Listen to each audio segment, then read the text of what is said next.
Kære Socialdemokrater, tak fordi jeg må stå her i dag og præsentere mig selv som ny kandidat. Mit navn er Jan Terkelsen, og jeg stiller op for mit parti. Et parti, jeg har været medlem af i over 20 år. Jeg har mine rødder solidt plantet i fagbevægelsen og det sociale område. Jeg startede mit arbejdsliv som socialpædagog for over 20 år siden, og de sidste 15 år som leder af forskellige specialiserede tilbud, både inden for psykiatri og handicap. Og i dag sidder jeg som leder af handicapområdet i Viborg. Det betyder, at jeg hver dag arbejder tæt sammen med politikere, jeg omsætter politiske beslutninger til virkelighed, og jeg ved, hvad det kræver at føre politik ud i livet. Men nu vil jeg gerne tage skridtet videre og være med til også at træffe nogle af de beslutninger. Jeg stiller op med et klart budskab. Der skal være en dråbe af velfærd i alle beslutninger. Vi må aldrig glemme, hvad en kommune er sat i verden for. At tage hånd om sine borgere, særligt dem, der har allermest brug for det.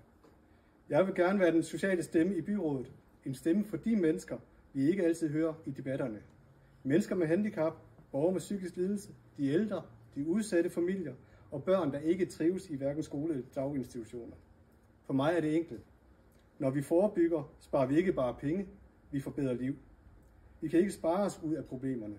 Vi skal investere i mennesker, og vi skal gøre det i tide. Et konkret eksempel af den retning, jeg ønsker, er den nye ældrereform. Den giver os en enestående mulighed for at gentænke ældreplejen. Jeg støtter helhjertet op omkring intentionen bag reformen. Ældre borgere skal ikke pakkes ind i standardløsninger og minutstyring. De skal have medbestemmelse i, hvordan hjælpen gives. Samtidig skal vi give medarbejderne bedre rammer, mindre bureaukrati, mere faglig frihed og mere tid til det, de er bedst til, at være omsorgspersoner med hjerte og nærhed. Jeg tror på, at velfærd og erhvervsliv ikke er hinandens modsætninger. De er hinandens forudsætninger. En kommune går altid på 2 ben. Derfor skal vi også have fokus på at gøre Holstebro attraktiv for erhvervslivet. Vi skal fjerne unødvendig bureaukrati, vi skal forenkle reglerne, og vi skal byde nye virksomheder velkommen med åbne arme. For uden et stærkt erhvervsliv har vi ikke råd til velfærd. Vi skal ture at tænke i helheder, og vi skal ture at prioritere. For at gøre Holstebro attraktiv for børnefamilier, skal vi have trygge og velfungerende dagtilbud og skoler. Forældre skal trygt kunne aflevere deres børn med ro i maven. Det kræver modige beslutninger, det kræver nærhed, og det kræver ansvar. Jeg stiller op, fordi jeg ved, hvordan beslutninger mærkes ude i virkeligheden.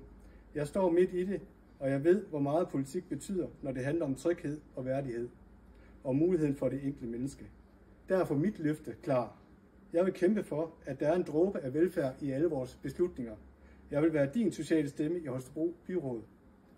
Tak for det.